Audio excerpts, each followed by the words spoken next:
Thanks, Matthew. First of all, I'd like to thank our students for coming out. We had a great turnout, our fans on Saturday night. Great atmosphere at the Cajun Dome, and we hope to duplicate that on Thursday as well.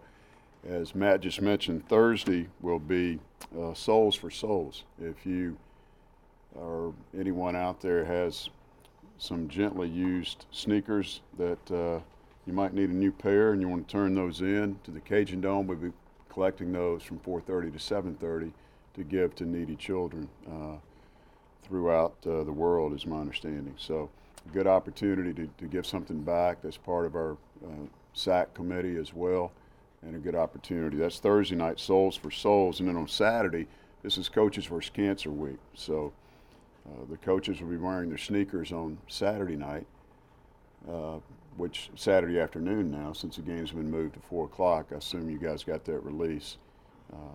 And we also will be doing something different this year, calling hashtag Lace Up for Lacey. And the little girl that was friends with Michigan State's team that passed away at 8 years old will be wearing gold shoelaces with our sneakers. So we've got two things going on Saturday night. But all this is for a very good cause, certainly for cancer, for children, and trying to do things for the needy. Going back to Thursday night's game against South Alabama, had a spirited game that had a little bit too much stoppage in it for us. We weren't expecting that going in. We played well at times and busted the game open in the second half. Casey Shepard had a great game for us, shot the ball extremely well and answered some questions about his ruptured tendon on his shooting hand. Did a nice job for us, and had a good workout on Friday, short workout, and good preparation for our game against Troy. We came out in the first half and did a really good job going inside, able to shoot 20 of 28 from the field in the first half. And as you guys noted, it was a little bit different way to score since Sean didn't have a big half. He was getting doubled and tripled from on top of the guard, also from big to big. And we were able to get the ball to Bryce, get a couple of easy baskets. Also had a couple of turnovers there. But we didn't shoot the ball from the guys that gave us the points the other night, basically. Although Hayward did come in and hit some baskets. Jay Hedgeman had a great first half for us and played well in the time that he was there, and scored the ball a lot better than he has been. So he's been practicing well. Good game for Jay Hedgeman. Good game for Jay Wright. Thought he was very solid. Took care of the basketball, maybe 7 assists to 1 or no turnovers. Made a couple of good shots for us in that stretch and gave us a boost. Certainly Bryce had a big game for us. We were able to play everyone that was dressed, and almost everyone scored for us the other night. So second half wasn't quite as pleasant to the eye, but we did hang on and do what we needed to do. It's kind of hard to duplicate 71% from the floor, but I was proud of the way our guys played. We've got Texas State coming up on Thursday. They coming off a very difficult overtime loss to Little Rock last Thursday, and then they turned around and had a real nice win against Arkansas State on Saturday. So they're beginning, I think it's the first of maybe a 4-game road trip for them, and a bit of an important game for us. They're a better basketball team than they were a year ago. Of course, Imani Gant is a preseason all-conference pick, first team, leads their team in scoring, leads their team in rebounding. Didn't have a particularly good game against Arkansas State on Saturday night, so he'll come out ready to produce against us and go head-to-head with Sean like all the bigs always do. And then a couple other guys that are key players for them, Caven Gilder-Tilbury, 6'7" wing, is doing a good job scoring the ball. He's shooting over 50% from three, and a good defender also. And then Ethan Montalvo is their shooter, and he's doing a good job shooting over 40% from the three-point range, and a big scorer, and had a big game the other night. He's certainly very capable. He missed a game earlier in the year. They lost, so they really rely on him to shoot the ball from the perimeter. Cam Naylor had a big game for them the other night at the power forward. He's a guy that can score the ball and also a pretty good rebounder. But they're an improved team over last year, and it'll be a tough game on Thursday night. We're looking forward to mixing it up with those guys. And then play Arlington, as we talked about on Saturday. But we'll talk about Texas State first. Any questions?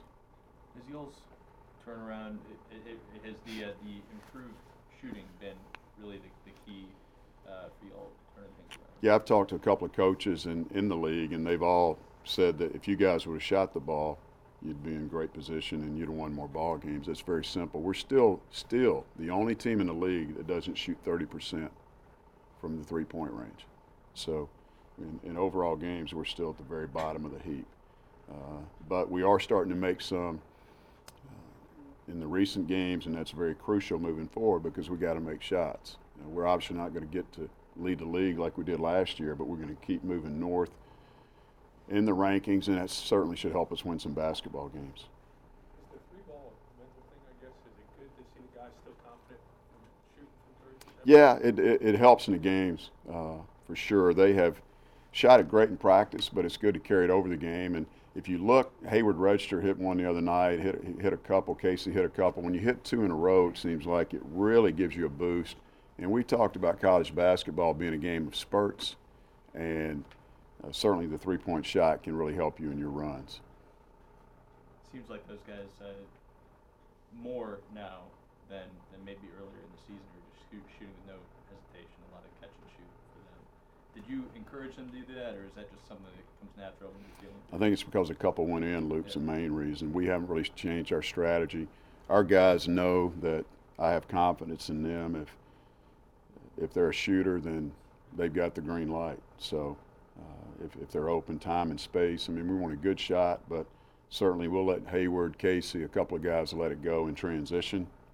In fact, I think Hayward missed one Saturday that we were up 10 maybe at the time, and we got a defensive stop. We pitched ahead. He got a good look, quick look, missed it.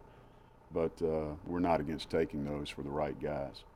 How much development have you seen in Bryce's game, and how much has that impacted you guys lately? Well, he's been consistent. He's, as we said the other day, he was the beneficiary of some nice passes from Sean and the game plan that was carried out by almost every team, but certainly by Troy. We'll see it again on Sunday. They'll go big, or Thursday, excuse me. They'll go big to big in their trap. But Bryce has done a great job, and he's able to do it. He can do more. As I said, when we signed Bryce, he reminded me of Tim Duncan. He's a guy that you watch play, and you don't really notice him, and then you say, wow, he had 16 points, 8 rebounds, a couple of blocks, a steal, 3 assists. He's just a complete player. He's a very smart player, and he's going to take advantage of opportunities that are presented to him. Has Sean figured out a little more how to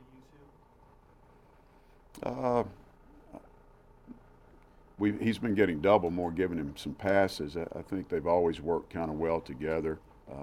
Bryce, again, is smart. He's going to cut. It's very simple when they double the post. The other guard has to get inside of him. And when Bryce got inside the other day, he got one, laid it in, and got an and one.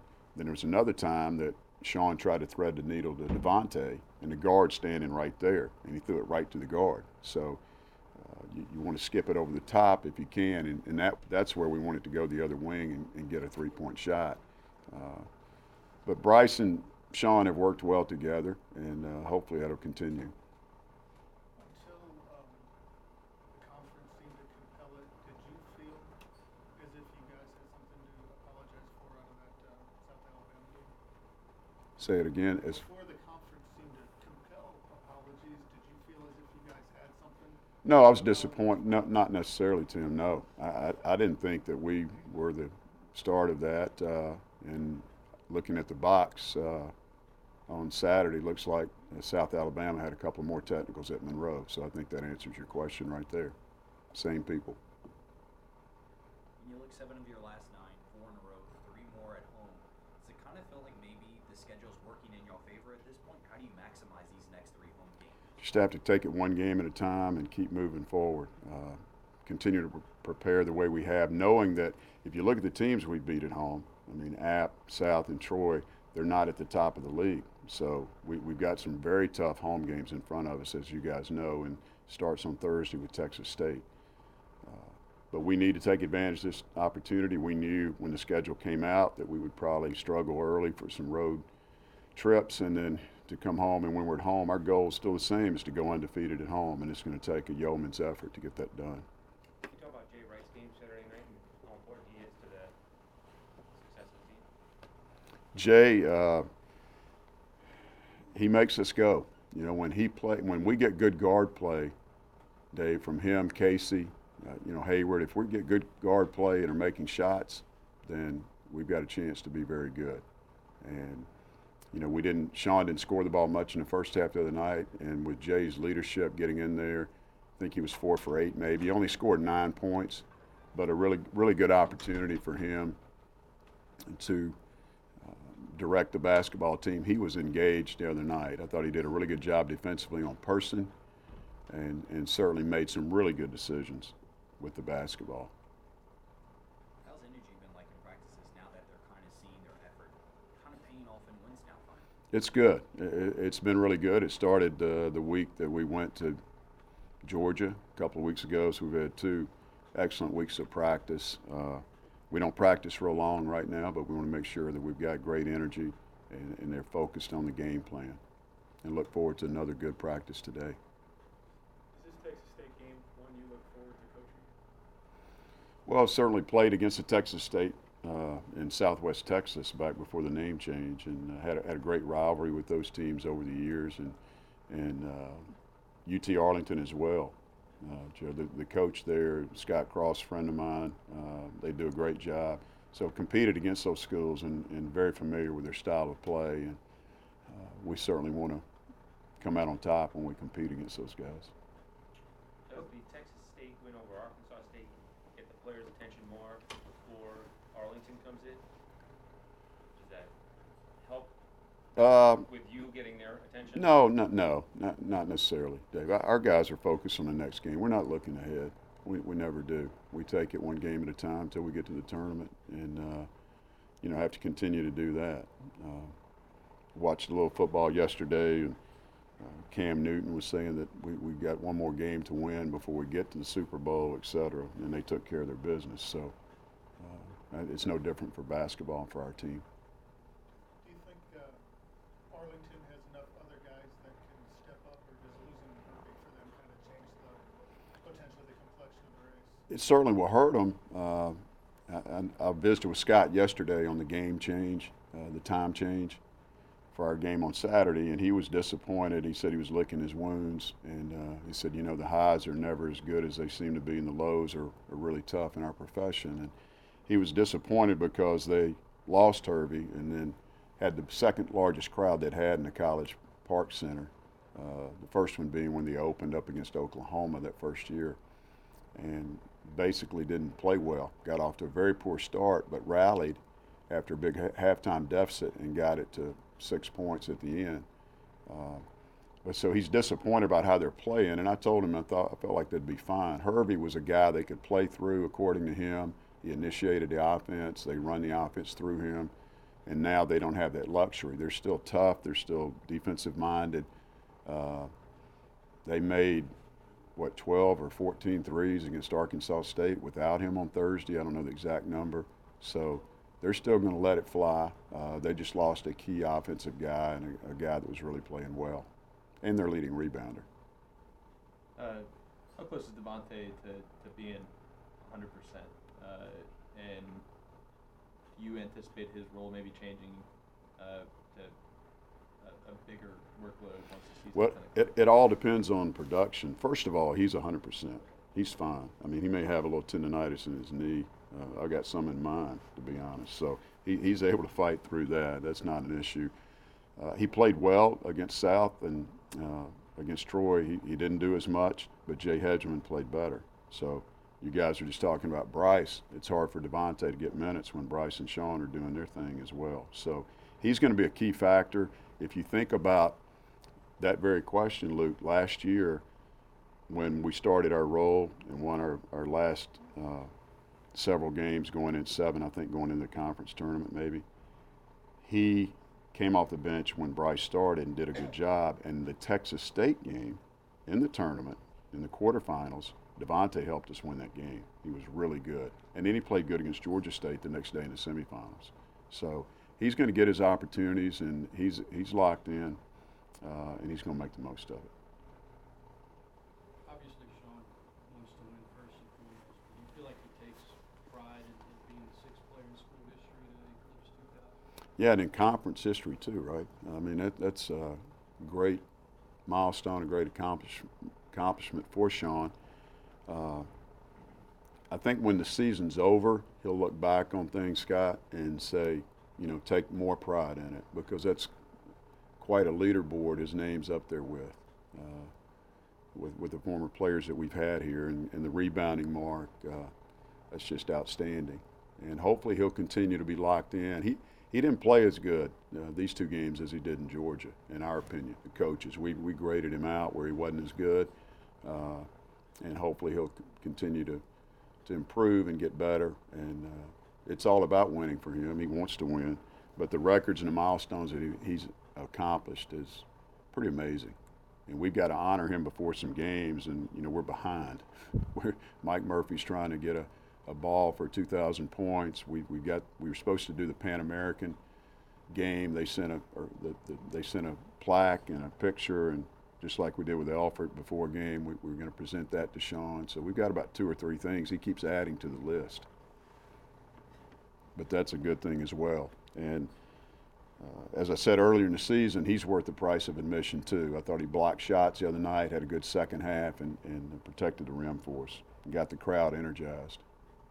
Y'all kind of have a tradition, it seems like, in seasons since you've taken over, that at the end y'all kind of get on this roll and y'all get hot. Is that kind of a positive that you're looking at, that maybe we can do this again and build upon that the best basketball is still ahead of us this season? Absolutely.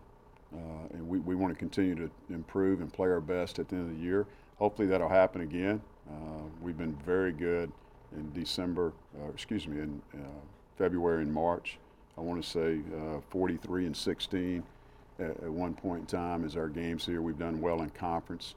I think 11 out of 14 to finish the year a couple years ago, and then 11 of 13, or 9 of 11 last year, including 5 road wins in a row. As poorly as we got off to start on the road this year, we won our last 5 road games last year, which is impressive. But you always want to play your best in March, and our guys are focused. We're taking a little bit of time off in practice, making sure that they've got their legs under them and they're fresh. And we haven't played a lot of minutes.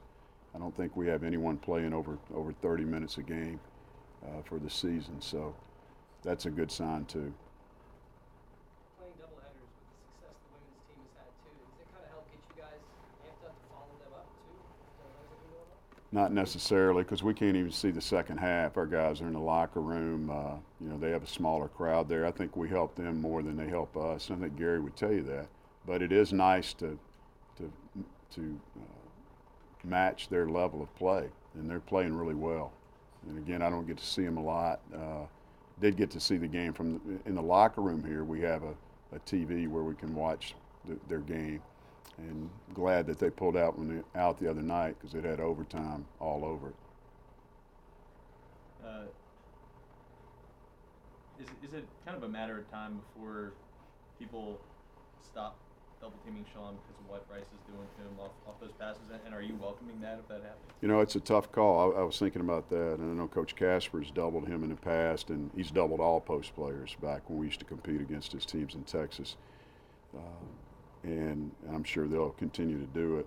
But you almost have to do it. You know, what's your philosophy? Do you want the ball out of the guy that scored 2,000 points and got 1,000 rebounds when he's got the ball on the block? Probably yes. You know, is Sean a good passer? Yes, he is. And he can make some great passes, but he'll also throw a couple away. So it's another reason to do it. But just to create chaos and try to get the ball out of his hands. I would be surprised if people don't. We work on it in practice every day almost, and the guys know exactly what to do when that happens. And Sean knows how to play the other spot too if they've doubled Devontae or Bryce in the post. And Hayward, I know, I mean, this has been something we've all talked about before, but the guy just obviously doesn't lack confidence. So when he was going through that slump earlier this year, did you just kind of assume that he was going to shoot his way out of it because he doesn't really lack confidence there? Yeah, he has total confidence in his shot. He's got a quick release and has shot the ball well in practice. So we see it on a daily basis. I mean, we've seen him in scrimmages before at practice make 8 in a row. I mean, he can really shoot the ball. He's had a lot of success against Arlington. If you look at the past games, we've played those guys. He's really shot it. Their coaching staff has a great deal of respect for him. He hit a couple of big ones last year at San Marcos when we played Texas State that helped us come back and win that game. So he has confidence in his ability. And again, he stuck a couple together this last weekend that really gave us a shot in the arm and pushed our lead out, extended our lead in our spurt. Speaking of Hayward, though, the thing that our coaching staff's most encouraged about is the way he's defending. You know, he had a couple of steals the other night, forced a turnover with Troy by jumping in front of the guy on the press, and they stepped in bounds. He's really doing some good things on the other side of the ball as well. Okay, everybody good? Okay, Thanks, guys. thank you.